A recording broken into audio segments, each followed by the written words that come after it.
No se asuste con lo que oiga a continuación.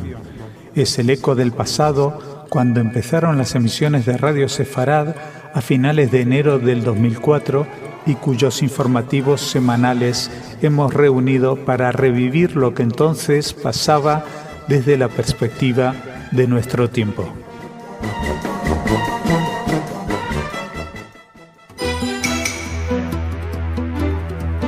Señoras, señores, bienvenidos a nuestro segmento informativo. Es un placer para mí poder compartir con ustedes este espacio y por supuesto contigo, Jordi. Muchas gracias, Marcelo. También para mí es un placer. A pesar del alto del fuego patrocinado por Egipto, los grupos terroristas palestinos continúan lanzando cohetes hacia Israel. En tanto, una joven soldado fue apuñalada por un palestino en el tren liviano de Jerusalén. Ya se cumple un año del inicio de las protestas en Siria. El saldo es de muerte, hipocresía y vergüenza. La policía del norte de Italia arrestó a un joven norteafricano sospechoso de planear ataques terroristas contra la sinagoga de Milán y otros objetivos. Una vez finalizada esta primera parte del informativo, Raquel nos traerá la agenda cultural, pero comenzamos ya con Jordi. Comenzamos con la actualidad en Israel. Terroristas palestinos lanzaron 3 misiles Grad hacia la ciudad de Beersheba ayer por la mañana, como publicó el diario Haaretz.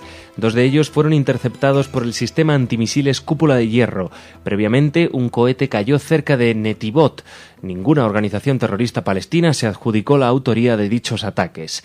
A pesar del alto el fuego patrocinado por Egipto y que entró en vigor la mañana del martes, los grupos terroristas palestinos continuaron lanzando cohetes esporádicos hacia Israel. En respuesta a estos ataques, el Ejército de Defensa de Israel llevó a cabo 2 ataques aéreos contra objetivos terroristas en Gaza ayer por la mañana.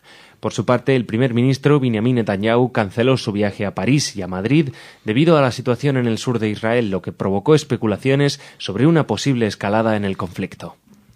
Y los medios indefectiblemente han informado, ubicando la respuesta israelí en primer término, dejando la agresión terrorista en un segundo plano. Esto no es baladí, ya que estamos acostumbrados a pensar de manera cronológica y en términos de causas y efectos o causas y consecuencias. Y, lógicamente, la causa precede a la consecuencia. Así, esta reorganización sintáctica de los hechos presenta la acción defensiva de Israel como la causa del lanzamiento de cohetes desde Gaza. Esto es lisa y llanamente una manipulación de la realidad, donde se sugieren o imponen causas falaces para justificar o minimizar las acciones terroristas y de esta manera poder deslegitimar a Israel ante la opinión pública. Por otra parte, la tregua o alto el fuego, como señalaba ayer Maya Gabriel en el espacio de Revista de Medio Oriente, solo parece depender de Israel, es decir, se mantendrá en tanto el Estado judío se abstenga de llevar a cabo acciones soberanas para proteger a su población. Hemos desembocado, mucho me temo, en una lógica absurda, donde el relativismo moral y el manoseo de la verdad trastocan la realidad para acomodar los hechos según el capricho de las ideologías y de los odios. Y seguimos en Israel con una triste noticia. El diario Aurora informó que una joven soldado de 19 años fue apuñalada por un palestino ayer en el pecho y en la mano en el tren ligero de Jerusalén. La muchacha fue atendida en el lugar por miembros del servicio paramédico y evacuada al hospital Sharei Tzedek en estado moderado. Cuando el tren liviano estaba a punto de detenerse, el agresor apuñaló a la muchacha e inmediatamente se dio a la fuga. El tráfico del tren ligero o metro en el norte de Jerusalén fue inmediatamente suspendido. El sospechoso fue detenido en el control carretero de Calandia por un oficial de la policía y un guardia de seguridad y confesó la autoría del hecho. Este ataque parece responder a una nueva dinámica que comenzó con la masacre de la familia Fogel y que ha sido glorificada por la propia autoridad palestina a través de los medios oficiales. La incitación al odio y a la violencia asegura la perpetuación del conflicto e instalan en la sociedad palestina la obligación de vengar una supuesta ofensa que los propios líderes se encargan de crear y exaltar. Esto se suma a la política oficial de premios y recompensas a las familias de los terroristas, lo que empuja a amplios sectores de la sociedad palestina a abrazar lo que eufemísticamente o cínicamente denominan causa, como un modo de vida, como una forma de seguridad económica y de reconocimiento social. Y ahora seguimos en Siria, porque el 15 de marzo de 2011 miles de sirios se concentraron en las principales ciudades del país en respuesta a la convocatoria por Facebook de un día de la ira para reivindicar el derrocamiento de la tiranía y la anulación del estado de emergencia. Pese a esa misma ley que desde 1963 impide la convocatoria de manifestaciones públicas, las protestas continuaron. Así recogíamos de EFE esa mención al triste aniversario de una masacre en curso. El régimen sirio utilizó desde entonces el pretexto de la conspiración extranjera y de la existencia de grupos terroristas en su territorio para justificar sus acciones represivas. El uso de estas excusas se intensificó al anunciarse en julio la creación del Ejército Libre Sirio, que incluye a soldados desertores y que está dirigido desde Turquía por el coronel disidente Riad al-Assad. Las manifestaciones continuaron en la gran mayoría de las provincias del país, pese a la brutalidad del régimen sirio, que ha causado la muerte a más de 7.500 personas, según la ONU, y decenas de miles de desplazados desde el inicio de la revuelta popular. Y mientras esto sucedía, y según publicaba el miércoles el diario The Guardian, sobre una serie de correos electrónicos intercambiados entre el presidente Bashar al-Assad y su mujer, Asma, y aquellos pertenecientes a su círculo cercano, Asma se dedicaba a la compra de bienes de lujo como muebles, zapatos y joyas en Londres y París. Además, el periódico británico publicó informaciones derivadas de una filtración de unos 3.000 correos electrónicos facilitados por el Consejo Supremo de la Revolución, en la que se detalla que al-Assad habría seguido recomendaciones de Irán sobre cómo hacer frente a las protestas. Además, en estos correos, el mandatario sirio tildó sus reformas de propuestas basura sobre partidos, elecciones y medios de comunicación. En tanto, el gobierno de Irán habría estado ayudando al presidente sirio Bashar al-Assad a esquivar el efecto de las sanciones impuestas al país árabe por la represión contra la población civil, según otra vez unos correos electrónicos concedidos por Anonymous y filtrados al diario israelí Haaretz. Y terminamos en Italia, porque la policía del norte de Italia arrestó a un joven norteafricano sospechoso de planear ataques terroristas contra la sinagoga de Milán y otros objetivos. Yarmoun Mohamed, de 20 años de edad y que ha vivido desde su niñez en Italia, fue arrestado en la provincia de Brescia. Los informes, como publicó el Foro de Coordinación para Combatir el Antisemitismo, indican que los investigadores encontraron documentos en el ordenador de Mohamed donde analizaba las medidas de seguridad de la sinagoga central de Milán.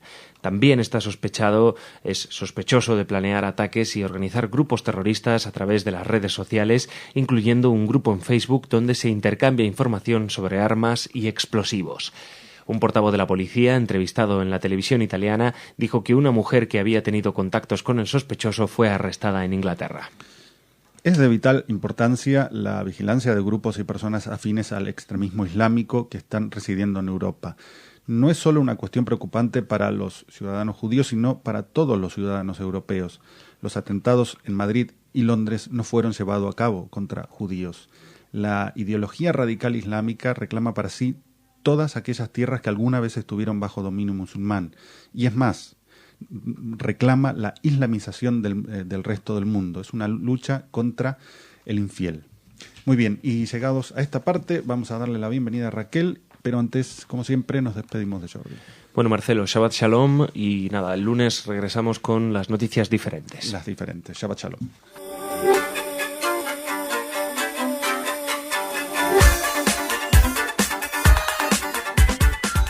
Y ahora sí, con nosotros, la voz de la cultura. Hola, y la voz del recordatorio. ¿Seremos Festivo. muy pesados? No creo, ¿no?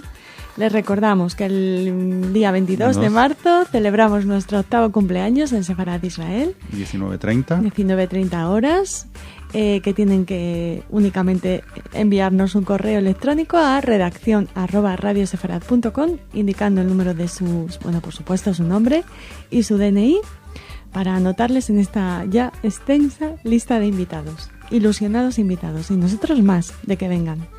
Sí, claro, para compartir un momento agradable, charlar un poco. Les recordamos que está en la calle Mayor 69, y hablando de calles, tenemos una buena noticia, porque el ángel de Budapest, el diplomático español Ángel Sanz Briz, que salvó a tantísimas personas en la Budapest ocupada por los nazis, tendrá una calle a su nombre en la capital de España. Así lo ha afirmado la alcaldesa Ana Botella, que lo propondrá para que su nombre figure en una de las calles de Madrid. El embajador Sanz Briz ya tiene una placa en el edificio de la calle Velázquez donde vivió. Y bueno, Ana Botella, la alcaldesa, ha defendido esta iniciativa con el argumento de que las acciones del diplomático son una muestra más de que el bien existe, es posible y es capaz de abrirse paso incluso en los momentos de mayor confusión y vergüenza. Les recordamos que este diplomático español frente al Holocausto, como utilizando el título de la novela de Diego Carcedo, salvó a más de 5.000 judíos utilizando, diversos trucos, enfrentándose a las autoridades y a sus jefes en Madrid. Así que es una buenísima noticia. Ya nos enteraremos de dónde tiene el honor de... La memoria, la figura y la acción de una persona así. Desde siempre luego. Es bueno. Bueno, seguimos en la agenda cultural y nos vamos de viaje, junto con un montón de alcaldes, casi todos de ciudades pertenecientes a la red de juderías. Habíamos hablado de Toledo. Hemos hablado de Toledo, hemos hablado de Plasencia y ahora hablamos de una delegación de Rivadavia porque hay una curiosidad. Bueno, le recibió el cónsul general, que resulta que el cónsul general en Jerusalén es hijo de una señora de Rivadavia, precisamente.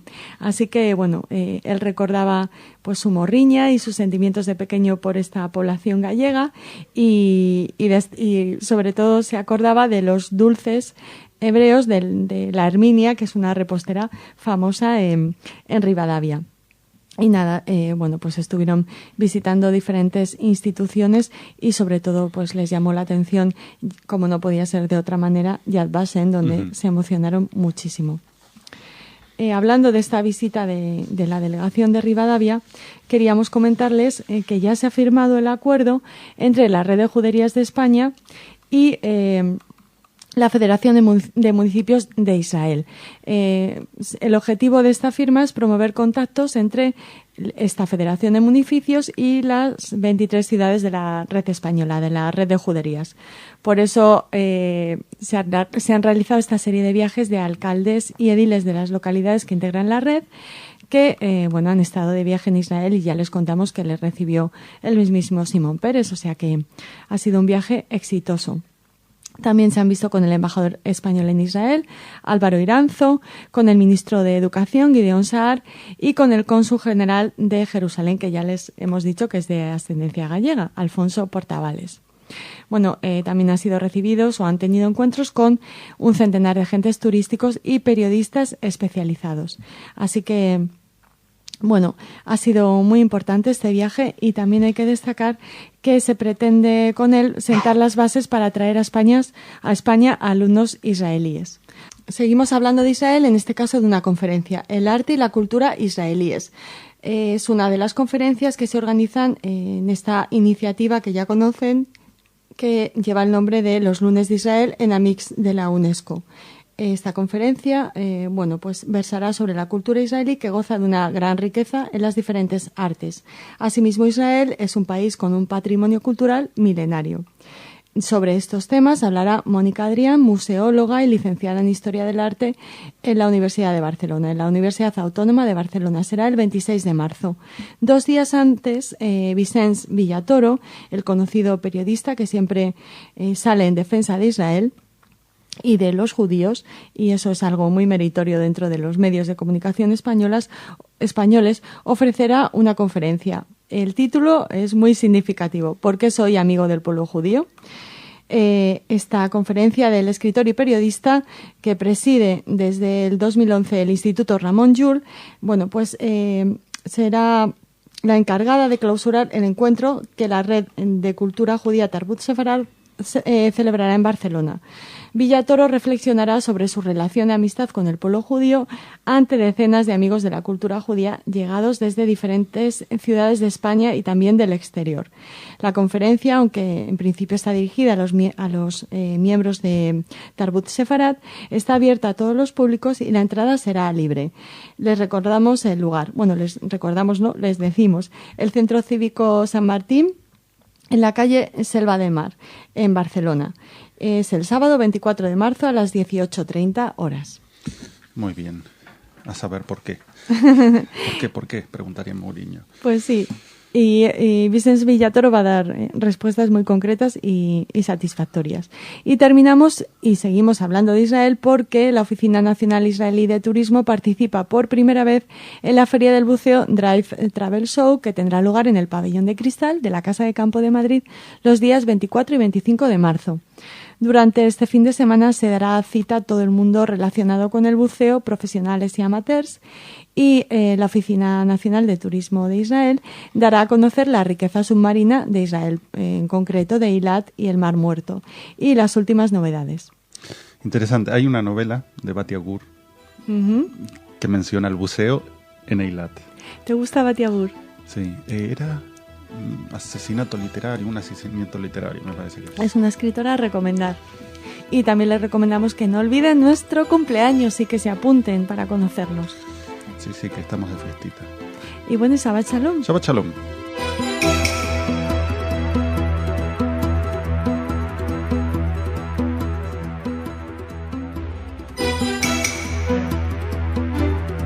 Señores, señoras, bienvenidos a nuestro segmento informativo. Es un placer para mí poder compartir con ustedes este espacio y por supuesto contigo, Jordi. Muchas gracias, Marcelo. Aquí estamos comenzando la semana.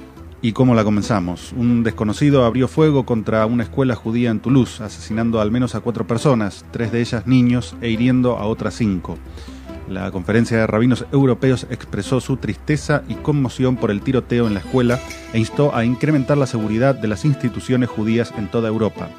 En tanto, altos oficiales de Jerusalén manifestaron que expertos militares iraníes actúan en la Franja de Gaza y en la península del Sinaí. Y finalmente, para la ONU, Hamás es un interlocutor válido en el Consejo de Derechos Humanos. Una vez finalizada esta primera parte del informativo, Raquel nos traerá la agenda cultural, pero si les parece, comenzamos ya con Jordi. Empezamos con la noticia del día de ayer. Un desconocido abrió fuego, según Aurora Digital, contra una escuela judía en Toulouse, asesinando al menos a 4 personas e hiriendo a otras 5. Según los detalles iniciales, un motociclista abrió fuego contra un grupo de estudiantes cuando arribaban a la escuela Osar HaTorah alrededor de las 8:10 de la mañana y huyó de la escena. Según los datos revelados por la policía local, un hombre de 30 años y sus hijos de 3 y 6 años respectivamente fueron asesinados. Otro niño de entre 8 y 10 años también fue víctima del asesinato, mientras que un adolescente de 17 que se encontraba en estado grave. Se cree que el rabino y la hija del director de la escuela también están entre las víctimas. 3 de los heridos se encuentran en estado grave. El presidente de Francia, Nicolas Sarkozy, dijo que el ataque era un drama abominable y una terrible tragedia. Por su parte, el principal rival de Sarkozy en la campaña para las presidenciales de abril-mayo, el socialista François Hollande, hizo hincapié en el carácter antisemita y abominable de estos asesinatos y avanzó que iba a desplazarse también a esa ciudad. Un ataque a los niños debe ser un ataque a cada humano, sin importar religión o nacionalidad. Y yo me pregunto, ¿elevarán las voces mediáticas del humanismo su rechazo contra el perpetrador y su solidaridad con las víctimas? ¿O acaso se tratará de un enajenado, de una manzana podrida, de un caso aislado, con el que se encontrará la coartada de no pronunciarse? Los valores parecen depender exclusivamente de la emotividad con que se ofrezcan los hechos. Y en este sentido es importante recalcar que muchos medios dudan de llamarlo o no un atentado terrorista. Muy bien, es un atentado terrorista, puesto que crea un clima de intimidación y de terror. Seguimos en Europa. La Conferencia de Rabinos Europeos expresó ayer su tristeza y conmoción por el tiroteo en una escuela judía de Toulouse, en el sur de Francia, como decíamos, en el que fueron asesinados 3 niños y un adulto, y la conferencia instó a incrementar la seguridad de las instituciones judías de toda Europa, y así lo hemos recogido en una noticia de la agencia EFE. Hoy hay una urgente necesidad de garantizar que se toman las medidas de seguridad adecuadas en todas las instituciones judías en Europa para asegurar que no peligre la seguridad de los judíos en este continente, indicó en un comunicado el presidente de la CER, el rabino Pinchas Goldschmidt. Este horrible acto es indicativo de una sociedad en la que se permite que la intolerancia persista. Pedimos a las autoridades francesas que den todos los pasos necesarios para garantizar que los autores de este acto sean encontrados y llevados ante la justicia, concluyó concluyó el responsable de la Conferencia de Rabinos Europeos, en la que están representados líderes religiosos judíos de más de 40 países europeos. Es triste tener que llegar al punto de instar al incremento de medidas de seguridad para las instituciones judías. Es tremendamente desalentadora esta situación, 67 años después de Auschwitz. Los motivos, los ejecutores pueden cambiar, pero el blanco sigue siendo el mismo. Mientras la izquierda sirve a los propósitos del terrorismo islámico, esgrimiendo una defensa rocambolesca y trasnochada del mismo, la ultraderecha campa a sus anchas. En medio, como punto de encuentro, el sujeto del desprecio es y sigue siendo el judío. Y ahora abandonamos Europa, abandonamos la noticia del día para ir a Oriente Medio, porque allí sigue la tensión, Marcelo. Altos oficiales de Jerusalén manifestaron que expertos militares iraníes actúan en la Franja de Gaza y en la península del Sinaí. Los oficiales revelaron que los iraníes ingresaron en estas áreas a través de Sudán y Egipto y precisaron que parte del sistema de lanzamiento de cohetes en Gaza fue fabricado bajo la supervisión de los especialistas de la República Islámica, según hemos recogido en un reporte del diario Haaretz. Los oficiales detallaron que la yihad islámica continúa disparando esporádicamente cohetes contra Israel, a pesar de haber anunciado un cese del fuego, debido a la presión de Teherán. Israel ha aceptado todas las exigencias de Egipto para que incremente su actividad en el Sinaí. Sin embargo, los oficiales detallaron que ninguna operación ha sido llevada a cabo recientemente. Los altos oficiales expresaron que en esa zona actúan varios grupos terroristas, beduinos locales que están apoyando la ideología de la yihad global, grupos que reciben el apoyo de Irán y que están tratando de reclutar y entrenar militantes no solo de esta área, sino de todo Egipto, y organizaciones palestinas. Los altos mandos indicaron que en el Sinaí operan iraquíes, afganos, yemeníes y árabes, y que Egipto e Israel tienen un interés común en combatir esos elementos terroristas. Irán hace largo tiempo que ha comenzado la guerra contra Israel. No es convencional, no ha sido declarada y tiene como objetivo a los civiles, no solo los israelíes, sino los judíos en todo el mundo. Para muchas de esas acciones terroristas ha utilizado a Hezbollah como su brazo ejecutor. Solo haciendo un ejercicio voluntarioso de evasión o transformación de la realidad puede negarse este hecho. Y es justamente por esto mismo que un Irán nuclear es una gran amenaza, no solo para Israel, sino para toda la zona. Y seguimos en Oriente Medio. El Servicio Internacional de Radiodifusión de Israel indicó que uno de los líderes del grupo terrorista Hamas en Gaza, Ismail al-Skar, habló ayer ante el Consejo de Derechos Humanos de las Naciones Unidas en Ginebra para protestar contra lo que denominó el secuestro de los miembros del Parlamento del Movimiento Palestino por Israel. Un tema, por cierto, del que Marcelo ha hablado en el espacio Por Israel con nuestro colaborador Israel Winnicki. Esta es la segunda vez que miembros de Hamas visitan Suiza en los recientes meses. El propósito de la visita previa fue abrir canales de comunicación entre Hamas y los países europeos. Por su parte, la misión diplomática de Israel en las Naciones Unidas ha pedido formalmente a la Oficina para la Coordinación de Asuntos Humanitarios de la ONU que despida a su oficial en Jerusalén por su descarado activismo anti-israelí. Este hombre, llamado Kulod Basadui, usó el Twitter para difundir fotografías de una niña ensangrentada en los brazos de su padre bajo el título de «Palestina está sangrando, otra niña asesinada por Israel, otro padre llevando a su chiquilla a la tumba en Gaza».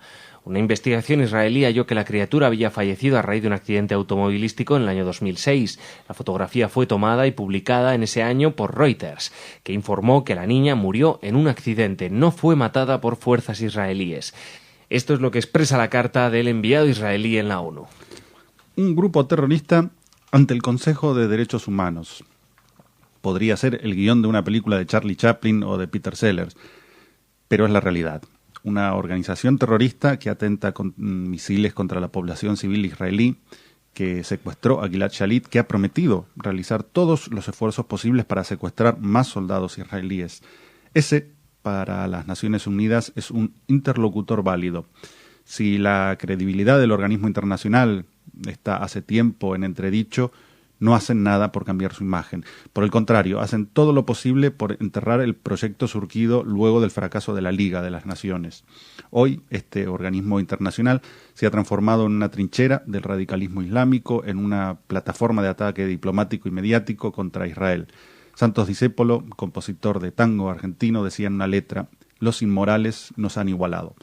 Y muy bien, llegados a este punto del informativo, vamos a darle la bienvenida a Raquel, que nos acerca la agenda cultural, pero antes nos despedimos de Jordi. Bueno, Marcelo, pues mañana más noticias. Mañana más.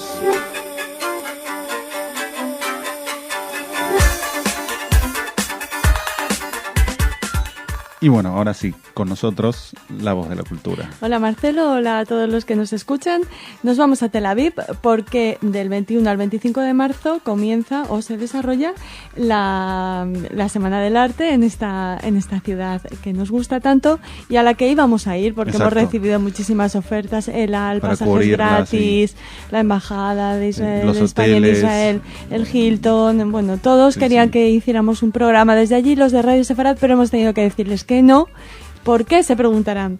Pues porque el jueves 22 es Que la no. fiesta, es la fiesta de Radio Sefarad en el Centro Sefarad Israel a las 7:30 de la tarde y es allí donde les esperamos para conocernos y para intercambiar ideas y de todo y para celebrar estos 8 años. ¿Qué hay que hacer para ir? Bueno, si eres un oyente de Radio Sefarad y quieres ir a la radio, tienes que escribir a redacción@radiosefarad.com. Si todavía no lo has hecho, que nos parecería muy mal si no lo han hecho todavía, indicarnos su nombre y su DNI y automáticamente pasan en nuestra lista de invitados. Como en este spot publicitario muy de VIP. He is en la lista de invitados, ¿vale? Entonces, pues eso, les esperamos allí. Y seguimos con la agenda cultural. Sigamos, No sí. nos entretenemos más porque además de esta Semana del Arte en Tel Aviv, interesantísima, con un montón de actividades, está en Jerusalén el Festival de Música Sonidos de la Ciudad Vieja, que comienza un día antes, el 20, o sea, mañana, y estará hasta el 22, con horario de 6 de la tarde a 11 horas. Los barrios de la Ciudad Vieja se llenarán de diferentes tipos de música en vivo, y también habrá vídeos artísticos. Imagínense el ambiente especial que se va a crear. Por ejemplo, la Ópera de Israel y Meitar Ensemble actuarán en la Plaza del Muristán, en el barrio cristiano. Los sonidos del jazz fusión resonarán en el Cardo, en los restos romanos, o en alguno de los restos romanos, en el Cardo de la ciudad, y en el barrio judío y en las plazas. Habrá música jasídica, incluso música de inspiración española. La música armenia sonará en el barrio armenio, como no podía ser de otra manera, y 4 músicos tocarán sobre la muralla en la puerta de Jaffa. En el Boulevard Mamila, una banda itinerante de tambores e instrumentos de viento alegrarán el ambiente, o sea que se puede ir por todos los cuartos de Jerusalén y disfrutar de la música. Al ritmo de la música, Claro, sí, a partir de las 6 de la tarde. Con banda sonora. Y hablando de música, les decimos rápidamente los artistas que van a estar en Israel este verano, alguno de ellos. Por ejemplo, Madonna, como ya les contamos, inicia su gira mundial en el Ramat Gan Stadium el 29 de mayo. En el Parque Ayarkon de Tel Aviv, donde se dan pues la mayoría de los conciertos importantes, el 3 de julio estarán Guns N' Roses, el 10 de septiembre Red Hot Chili Peppers en el mismo sitio, en el Parque Ayarkon, y Howie D de los Backstreet Boys, que no sé si es muy importante, pero por si acaso hay algún fan acérrimo, visitará Israel del 2 al 11 de septiembre. Y los que sí sabemos que tiene muchos seguidores es Johnny Holiday, que estará en el Ramat Gan Stadium el 30 de octubre. Así que ya les iremos informando de más conciertos. Muy musical. Si prefieren lo audiovisual, si prefieren las series, que bueno, todos los cinéfilos y nos estamos cambiando un poco a las series, bueno, pues la de Homeland, ya saben que es una versión de la serie Secuestrado que creó Gidi Raf para la televisión israelí. Bueno, pues este creador, Gidi Raf, también es uno de los productores y escritores de la versión norteamericana de la serie que se llama Homeland. De alguna manera la serie vuelve a Israel porque para su segunda temporada van a grabar exteriores, algunos de los capítulos en Israel, simulando que se encuentran en Irak. Uh-huh. Así que bueno, es una manera de seguir en contacto la serie israelí y la serie y su hermana o su hija norteamericana. Bueno, es una serie que ha tenido muchísimo éxito y ya saben que su protagonista, Claire Danes, pues ha sido premiada por este papel en esta trepidante serie. Y trepidantemente pasamos a otra noticia. Ya no estamos ahí un poco frívolos con el mundo del espectáculo y tal. Ahora nos lo tomamos un poco más en serio, aunque seguimos conectados de alguna manera a sitios o a espacios que no son culturales, o sí, porque el Museo de Madame Tussauds, los museos de Madame Tussauds son de los más visitados del mundo, y precisamente el de Berlín tiene ya una figura de cera dedicada a Ana Frank. Bueno, la figura de Ana se muestra en un entorno que se asemeja a su habitación en el ataque de la casa de Ámsterdam, en la que, cuando fueron denunciados y fueron encontrados por los cómplices de los nazis. Junto con el modelo de cera se exponen algunos de los objetos favoritos de Ana Frank, incluyendo la revista sobre las últimas tendencias en cine y teatro y una copia de La cabaña del tío Tom, que era una de las obras preferidas de Ana Frank, y todas las postales de actrices y de actores. El modelo de Ana Frank, su figura, fue creado por un equipo con sede en Londres, que es donde está el principal museo de Madame Tussauds, y que este equipo ha trabajado en estrecha colaboración con un grupo de investigadores expertos. La portavoz del museo se ha referido a Ana Frank diciendo que era una persona muy optimista y que ese sentimiento de optimismo es el que han querido transmitir en la figura. Ya les contamos acerca de Ana Frank que recientemente se ha sabido que muchas de las pertenencias de la familia van a formar parte del Museo Judío de la ciudad en Frankfurt, que es de donde procede su familia. La familia Frank, su primo, va a ceder muchísimas cartas, juguetes y recuerdos y fotos a este Museo Judío de la ciudad originaria de la familia Frank. Ya saben que ellos eran de Frankfurt, pero tuvieron que emigrar a Ámsterdam.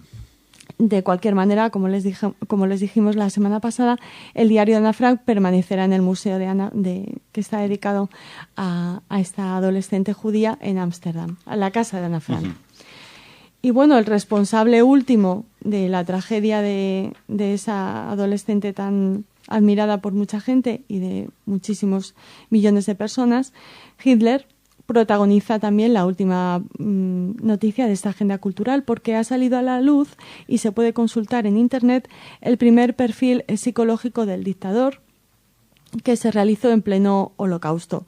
La Oficina de Servicios Estratégicos de los servicios de inteligencia británicos, la OSS, en sus siglas inglesas, encargó un estudio psicológico a un prestigioso psiquiatra de la Universidad de Harvard, Henry Murray, que basándose en los biógrafos de Hitler, en sus discursos, en sus alocuciones públicas, trazó ese perfil diciendo que nada que nos pueda sorprender, porque hablaba de que padecía histeria, neurosis, esquizofrenia y, entre otras cosas, paranoia.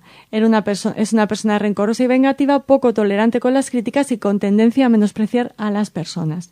Tenía una gran confianza en sí mismo y era altamente perseverante frente a la derrota. Esto lo podía haber dicho, lo dijo de hecho Henry Murray, y lo podíamos haber dicho todos, ¿no?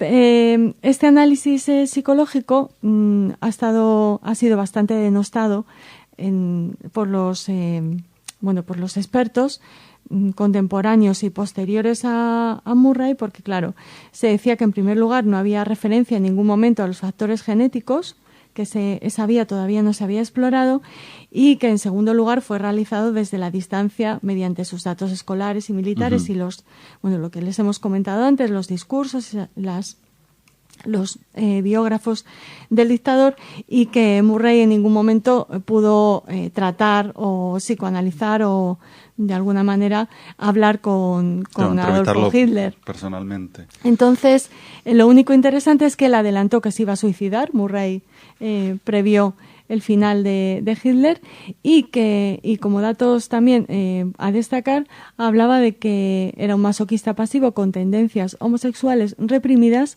y que la raíz de todo su carácter violento procedía de los abusos y humillaciones que sufrió cuando era niño y adolescente por parte sobre todo de su padre.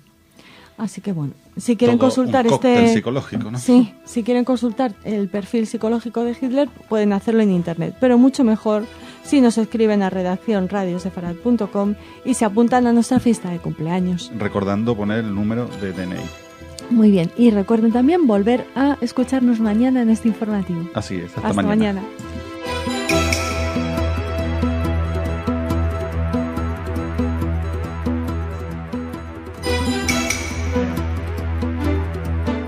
Señoras, señores, bienvenidos a nuestro segmento informativo. Es un placer para mí poder compartir con ustedes este espacio y contigo, Jordi. Gracias, Marcelo. También para mí es un placer. La motivación antisemita es evidente en el ataque contra el Colegio Judío de Toulouse. Así lo cree el propio presidente francés. Los presos liberados vuelven a las andadas. Muchos de los palestinos con condena que formaron parte del intercambio para liberar al secuestrado Gilad Shalit están planeando secuestrar civiles y militares israelíes. Una inexplicable interpretación de la Unión Europea a partir de un informe propio. Si las cifras dicen A, ellos sostienen B. Tan viejo como la historia. Si nada funciona, se recurre a la hipocresía, a la mentira, a lo que sea para ganar tiempo y, si es posible, reformular la realidad. Una vez finalizada esta primera parte del informativo, Raquel nos traerá la agenda cultural, pero si les parece ya comenzamos con Jordi. Y comenzamos en Francia. El presidente de Francia y candidato a la reelección, Nicolas Sarkozy, afirmó que la motivación antisemita en el ataque contra el Colegio Judío de Toulouse es evidente y anunció que se ha elevado la alerta antiterrorista al máximo nivel en la región. Así lo recogimos de la agencia EFE. El jefe de Estado incidió en que toda la República está movilizada para afrontar el drama causado por una motivación antisemita evidente. También afirmó que es la primera vez que se atenta en Francia contra un establecimiento escolar e indicó que mantendrá todos los días reuniones con el primer ministro, François Fillon, para evaluar cómo afrontar este suceso, por el que mañana se guardará un minuto de silencio en todas las escuelas del país. Por su parte, el ministro francés del Interior indicó ayer que uno de los testigos de los 4 asesinatos en una escuela judía ayer en Toulouse vio que el asesino llevaba una cámara colgando del cuello y que muy probablemente grabó la matanza.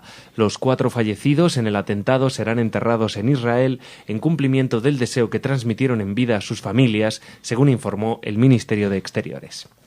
Los medios se apresuran a lanzar hipótesis con muy pocos fundamentos que la sostengan, sumado a que estamos ante un terrible atentado que no admite prisas atolondradas. El lenguaje es otro punto a tener en cuenta a la hora de informar. No se trata de un acto racista ni xenófobo, sino de un acto antisemita o en todo caso judeófobo. El significado del odio es distinto, como lo es, por supuesto, el objeto. Lo que sí es interesante y llama la atención es el salto cualitativo, por llamarlo de alguna manera, que ha dado el perpetrador. De matar soldados pasó a asesinar niños. Es igualmente curioso el hecho de que en el atentado contra el colegio llevase, como han indicado, una cámara. Pero más allá de estas observaciones, es preciso aguardar a tener más información para poder pronunciarse cabalmente. Todo lo que podemos hacer ahora es estar junto a las familias de las víctimas, condenar la violencia y actuar en consecuencia. Y ahora nos vamos a Israel. El diario Haaretz indicó que presos palestinos puestos en libertad en octubre para asegurar la liberación del soldado secuestrado por Hamas, Gilad Shalit, están planeando secuestrar a soldados o civiles israelíes, según dio a conocer el general Avi Mizrahi, jefe y saliente del Comando Central del Ejército. Incluso cuando Hamas mantiene una relativa calma con Israel en la Franja de Gaza, hay un entendimiento de que los ataques terroristas pueden iniciarse en Judea y Samaria. En el pasado ya hubo esfuerzos para asesinar a israelíes y luego negociar la devolución de los cuerpos, puesto que mantener a un rehén vivo sería difícil de sostener en Cisjordania.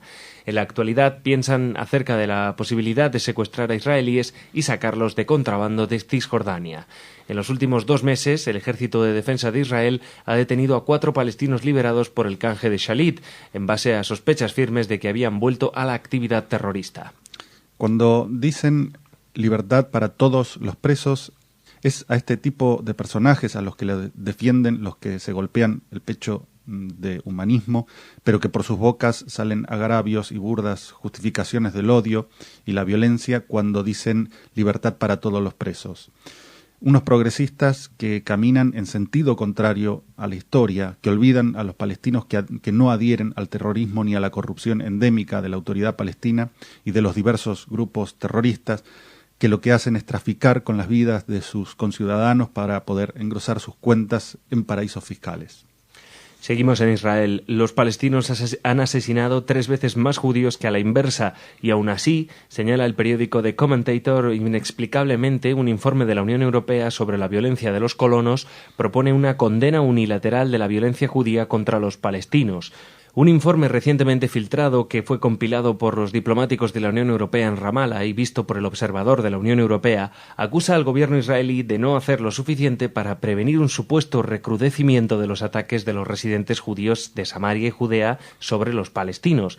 Los llamados colonos, dice el artículo, puesto que la Unión Europea rechaza incluso su derecho a vivir allí. Naturalmente no se impone ninguna crítica al gobierno palestino. De acuerdo al observador de la Unión Europea, el informe detalla: hubo 411 asaltos el año pasado en comparación con los 266 de 2010 y los 132 de 2009. Los ataques causaron 3 muertos y 183 heridos el año pasado. Por otra parte, los palestinos mataron a 8 judíos, incluyendo una familia entera, e hirieron a 37. Pero el informe dice que no hubo una expansión de la respuesta del lado palestino. Sin embargo, las cifras que sostienen este hecho se utilizan para fundamentar una condena unilateral de la violencia contra los palestinos. El artículo también dice que en cuanto a los incidentes de ajustes de cuentas, incendios provocados y grafitis racistas, se asume usualmente que son obra de extremistas judíos, incluso en los casos en los que hay muy buenas razones para sospechar que los perpetradores son en realidad palestinos que intentan inflamar las tensiones sectarias. Esta hipótesis tiene sólidos precedentes. Hace solo un mes atrás, 2 jóvenes palestinos fueron arrestados por matar a los árabes en una pared de una escuela. Esto, por supuesto, no quiere decir que no haya israelíes responsables de muchos de estos crímenes. Pero estos sucesos fueron ampliamente condenados por todos los sectores de la sociedad israelí. Se llevaron a cabo arrestos, juicios y una fuerza especial de la policía se estableció para llevar a los culpables a la justicia. El informe de la Unión Europea admite que estas acciones son llevadas a cabo mayormente por pequeños grupos bien organizados de extremistas. Siendo así, no hay nada que sugiera que existe una cultura antipalestina en las comunidades judías de Judea y Samaria. Y aún así, esto es justo lo que los autores del informe pretenden que creamos. De hecho, si hay una cultura de odio en una comunidad, es en la Palestina. Terminamos en Siria. El Ministerio Sirio de Asuntos Exteriores pidió ayer, según la agencia EFE, a Naciones Unidas y a la Organización de la Conferencia Islámica que actúen para evitar que los terroristas, que en su opinión son los responsables de la violencia que sacude desde hace más de un año el país, dispongan de la cobertura de algunos estados. En un comunicado difundido por la agencia oficial siria Sana, el gobierno instó a estas y otras organizaciones a proteger la soberanía de los estados y su independencia, así como la paz, la estabilidad en Oriente Medio y en el mundo. La muerte de decenas de sirios inocentes que son víctimas de este terrorismo apoyado desde el extranjero por actores regionales e internacionales conocidos que anunciaron de manera explícita su apoyo con dinero y armas a estos grupos terroristas, subraya la carta, es un desafío a las resoluciones del Consejo de Seguridad relacionadas con la lucha antiterrorista, agregó esta nota. Exageráis la hipocresía de los hombres. La mayoría piensa demasiado poco para permitirse el lujo de poder pensar doble, decía Marguerite Yourcenar. Aún así, es difícil de concebir la idea de que un personaje como Al-Assad y los miembros de su gobierno crean ciertamente las mentiras que lanzan. Entiendo que para mentir es necesario conocer la verdad. De otra manera, solo sería una equivocación, un error. En este sentido, más importante que la hipocresía es la tergiversación retórica de la realidad y que los medios caigan en la trampa de erigirse en portavoces y magnificadores de la falacia. Muy bien, y llegados a este punto vamos a darle la bienvenida a Raquel, que trae la agenda cultural, pero antes nos despedimos de Jordi. Pues nada, Marcelo, mañana más noticias. Mañana más.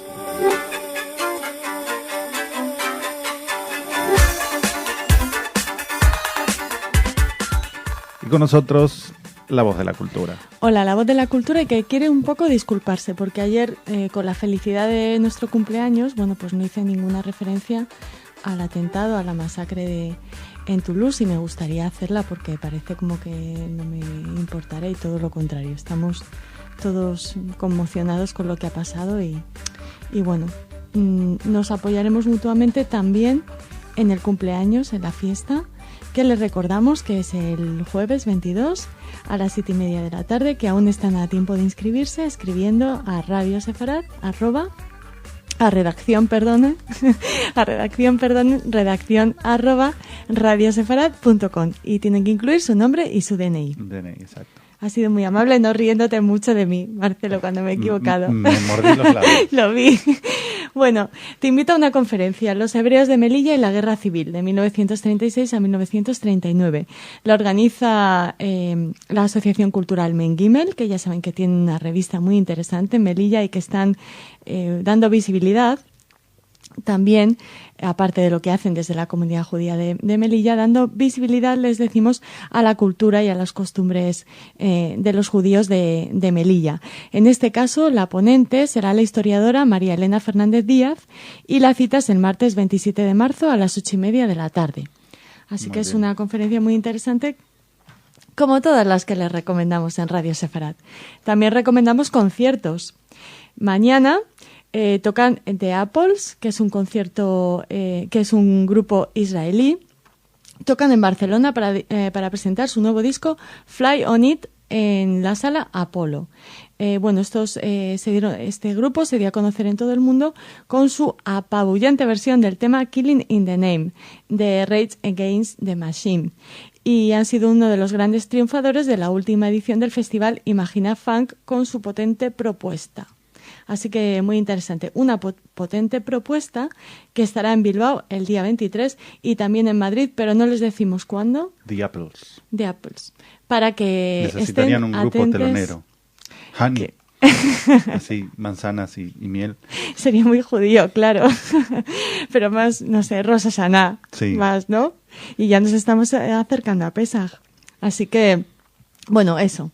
Que este grupo israelí, muy interesante, se lo recomendamos si están en Barcelona, en Bilbao, y pronto les diremos cuándo les podemos escuchar en Madrid. Muy bien. Nos ha parecido también interesantísimo algo que hemos encontrado en Internet, y bueno, también gracias a nuestro corresponsal en Israel, Salem Ergi, que ha tenido Exacto. el detalle de enviarnos esta referencia. Resulta que un matrimonio israelí, un joven matrimonio israelí, ha lanzado en Facebook un mensaje de hermandad y de paz a la población iraní. Es una relación entre ciudadanos, Ujú. sin que intervengan los políticos ni las grandes autoridades, y algo que empezó como un mensaje de acercamiento se ha ido transformando en un movimiento interesante. Este matrimonio israelí, pues colgó este mensaje del que les hablamos, que traduciendo sería: iraníes, nunca bombardearemos vuestro país, os queremos. Ujú.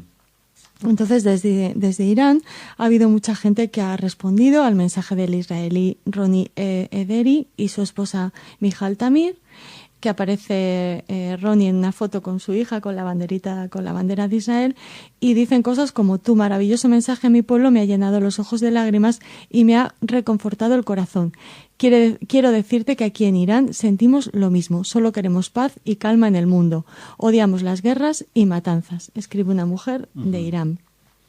Bueno, esta iniciativa del israelí Ronnie Ederi provocó en primera instancia bromas y críticas. Les tachaban de naif, de extremistas de izquierda y tal, pero como han visto que gradualmente se ha ido uniendo gente, pues las críticas han amainado, sí, y eso es un movimiento interesante entre gente que quiere la paz y, no sé, con frases como: al pueblo iraní, a todos los padres, madres, niños, hermanos y hermanas.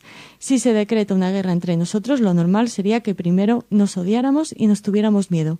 Pero yo no os tengo miedo ni tampoco os odio, ni siquiera os conozco. Nunca me he encontrado con un iraní, excepto uno en un museo de París, y me pareció simpático. Dice Ronnie, que ha comentado que se siente abrumado ante las respuestas de los suyos y de los iraníes, de los israelíes y de los iraníes. Y bueno, esto es un movimiento interesantísimo que ojalá triunfe sobre la gran política, ¿no? La política con mayúsculas. Por ejemplo, otra frase: soy de Irán y me gusta tu idea y esfuerzos contra la guerra y a favor de la paz. Estoy muy contento por saber que hay gente como tú y espero encontrar más personas que piensen lo mismo. Aquí en Irán la situación es complicada y muchos odian los gobiernos y sus miserias. Y así podríamos seguir buena parte del informativo, pero sí. les recomendamos que entren en Facebook y puedan leer estos mensajes de paz. Y nos vamos ya con una muy buena noticia. Un tal Alberto Einstein, que no sé si les sonará, bueno, ya saben su vinculación con la Universidad Hebrea. Esta universidad ha decidido universalizar el legado del científico, del premio Nobel, y ha anunciado el lanzamiento de un avanzado archivo en Internet con todos los documentos de Albert Einstein personales y obras científicas. O sea, tanto su legado más íntimo como su herencia científica. El archivo digital puede ser visitado en www.alberteinstein.info. Es muy fácil de recordar y muestra a un genio en su faceta más humana, según ha comentado el presidente de la Universidad Hebrea, Menachem Ben Sasson. Expone su trabajo, su escritura, incluso las correcciones que hacía a mano. Así que son alrededor de 7.000 páginas que seguro que muchos de ustedes se precipitarán a consultar cuando acabe no el informativo, sino la programación de hoy de Radio Sefarad, que tienen que oírnos todo. Les esperamos mañana. Hasta mañana.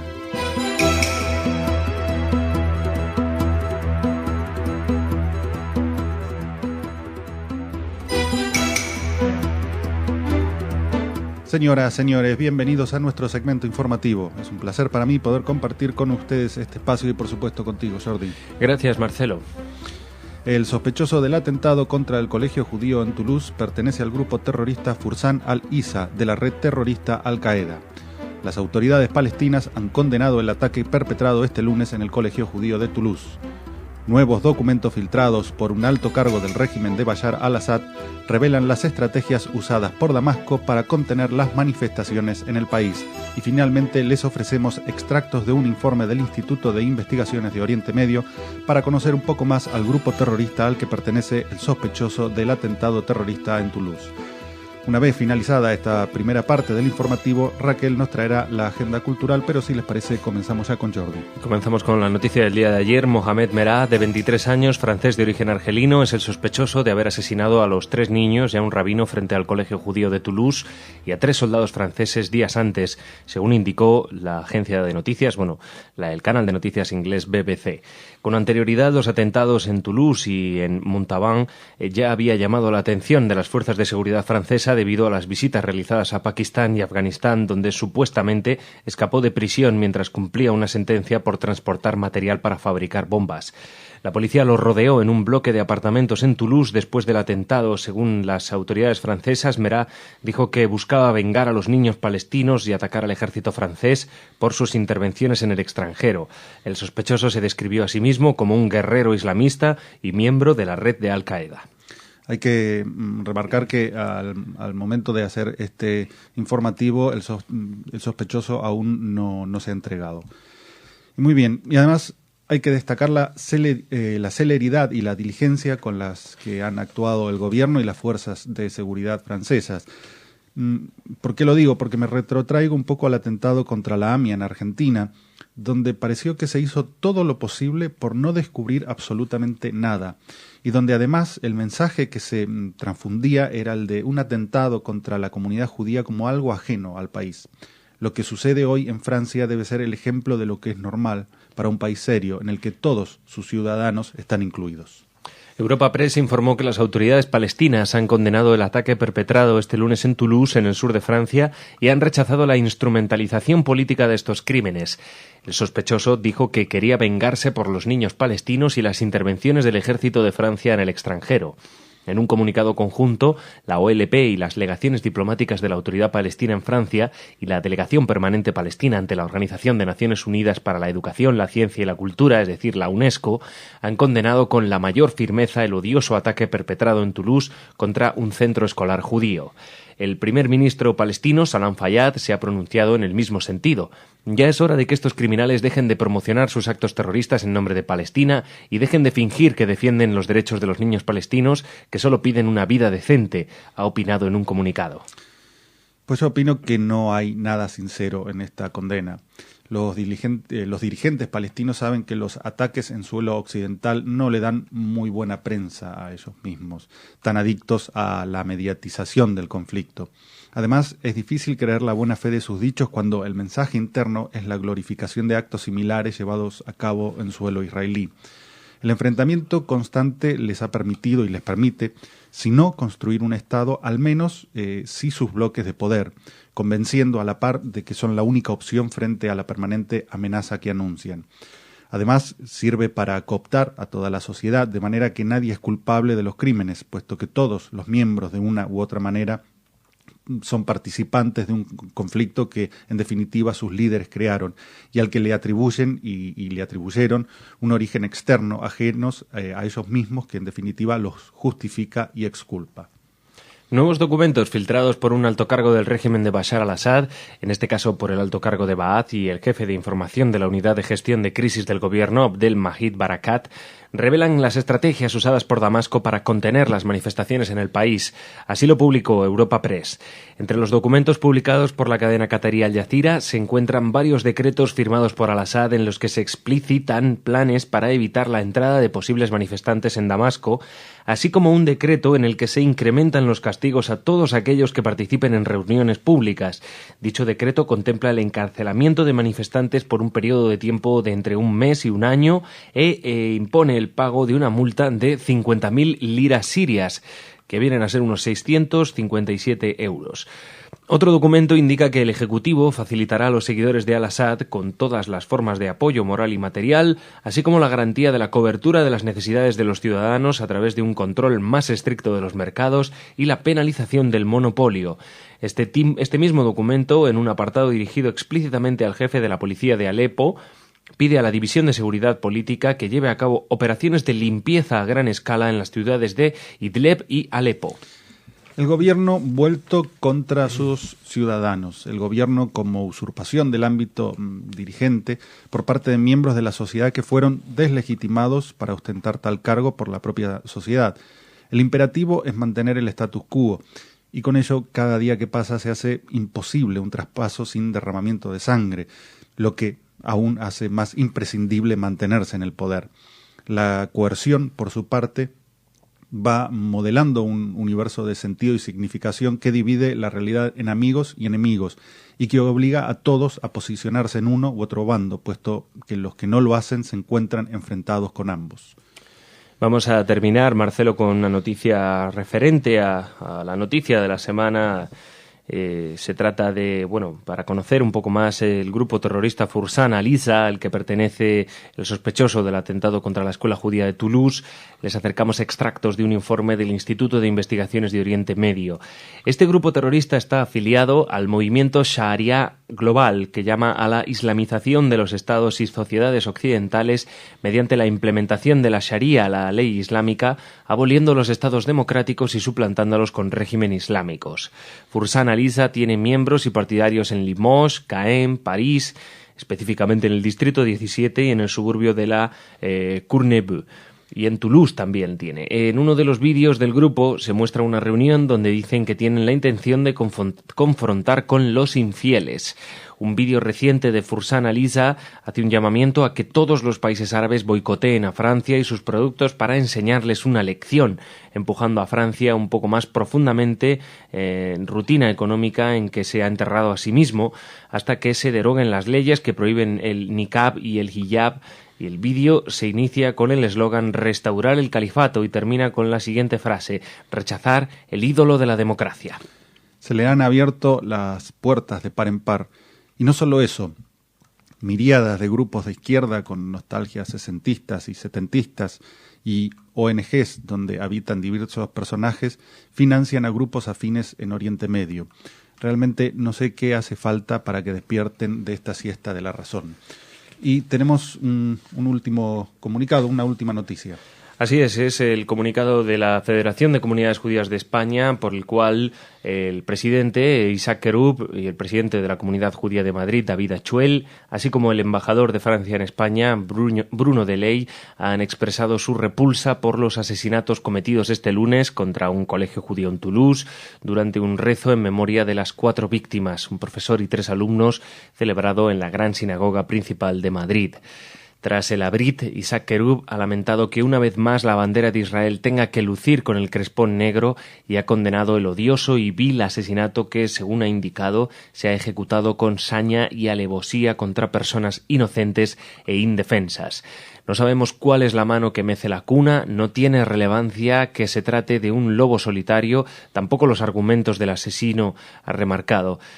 Asimismo, ha instado a las sociedades democráticas a permanecer alertas y vigilantes y a no bajar la guardia frente a fanatismos, extremismos de izquierdas y derechas, antisemitismo y racismo, que según ha advertido están al acecho. Por su parte, David Achuel ha asegurado que la comunidad judía siente un dolor mezclado con una repulsa al odio y a los intolerantes y ha remarcado que el ataque de este lunes no ha sido un simple crimen de odio, sino un crimen nazi en su manera de proceder. Muy bien, y llegados a este punto vamos a recibir a Raquel, que nos acerca a la agenda cultural, pero antes nos despedimos de Jordi. Bueno, Marcelo, mañana traeremos más noticias. Mañana más.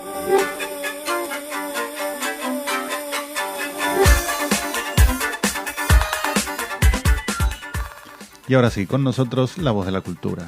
Hola Marcelo, muy bien, muy contenta porque ya falta muy poquito, unas horas para que nos encontremos con nuestros oyentes en Sefarad Israel para celebrar los 8 años de esta emisora, de esta Su Voz en la Red.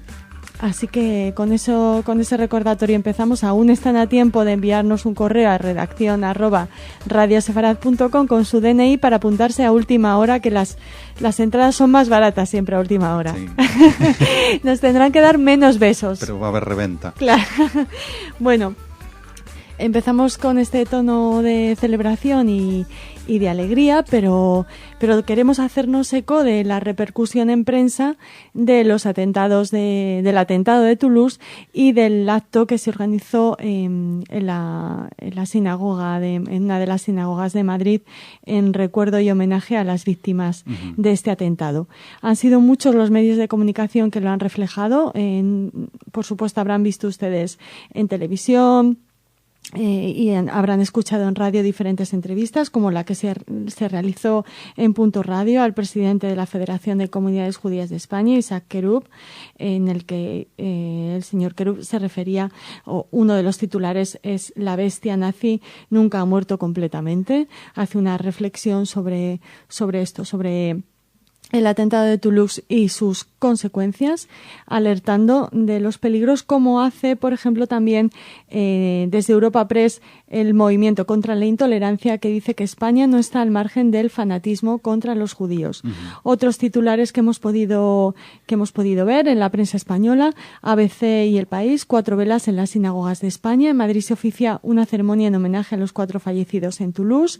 Europa Press, La Información, La Voz Libre, ABC, La Vanguardia, la Comunidad Judía de Madrid y España y los embajadores de Francia y Estados Unidos muestran su repulsa por los asesinatos de Toulouse. Y así podríamos citar muchos otros titulares que seguro que nuestros oyentes conocen, pero bueno, queríamos traerlo también a esta agenda. Así es. Una agenda que continúa hablando de nazismo, porque el Museo de Berlín devolverá una colección robada por los nazis.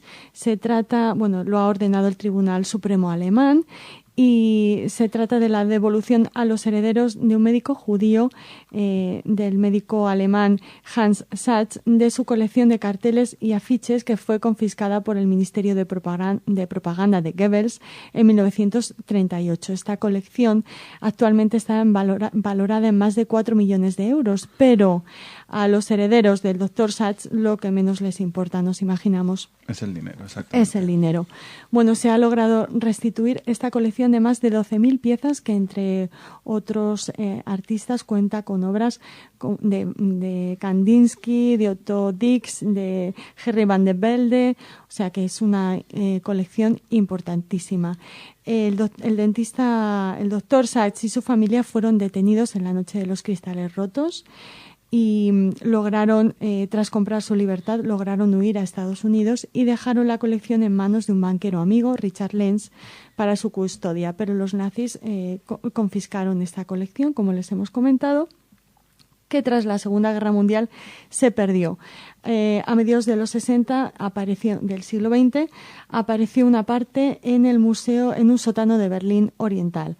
Las autoridades de la República Democrática Alemana ordenaron que la colección pasara a integrarse en los fondos del Museo Histórico Alemán de Berlín y posteriormente, pues cuando se unificó Alemania, se llevó a este museo que les hemos comentado, al Museo Histórico de Berlín. Bueno, ahora el heredero del Dr. Sachs, Peter Sachs, lo que quiere hacer es que esta valiosa colección sea accesible a todo el público. Así que nos alegramos de que la haya recuperado.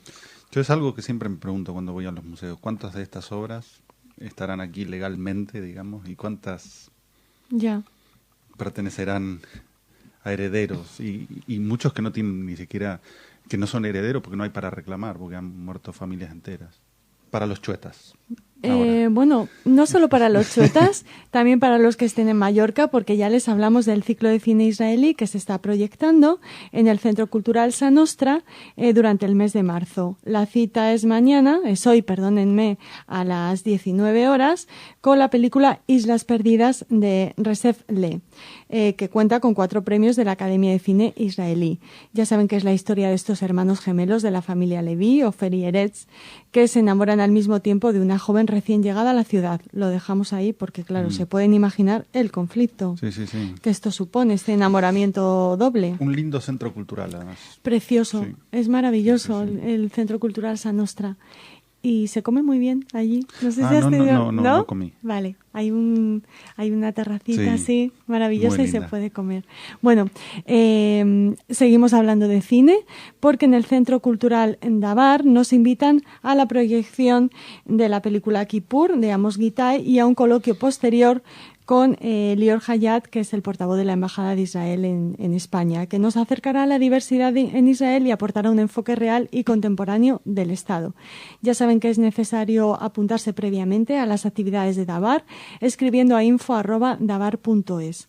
Bueno, han dicho de esta película que ofrece la otra cara de Amos Gitay, en la que sigue fiel al más mínimo detalle, donde símbolo y realidad encuentran un mismo espacio, pero donde además la acción y la demostración de afectos ocupan un primer plano. Así que es una película realmente emotiva que no se deberían perder. Como tampoco, si son aficionados a la salsa y están en Israel, ya saben que comienza el Festival Internacional de Salsa, que se prolonga hasta el 28 de marzo. Así que no sé si son ustedes salseros o no, pero les invitamos a Tel Aviv. Yo soy más de pan con salsa. ¿No? Bueno, mañana prometemos también elevar nuestro sentido del humor. Eso señores. Es muy difícil. Yo por la duda no lo prometo. Bueno, prometemos que lo intentamos. Que nos vemos en un ratito.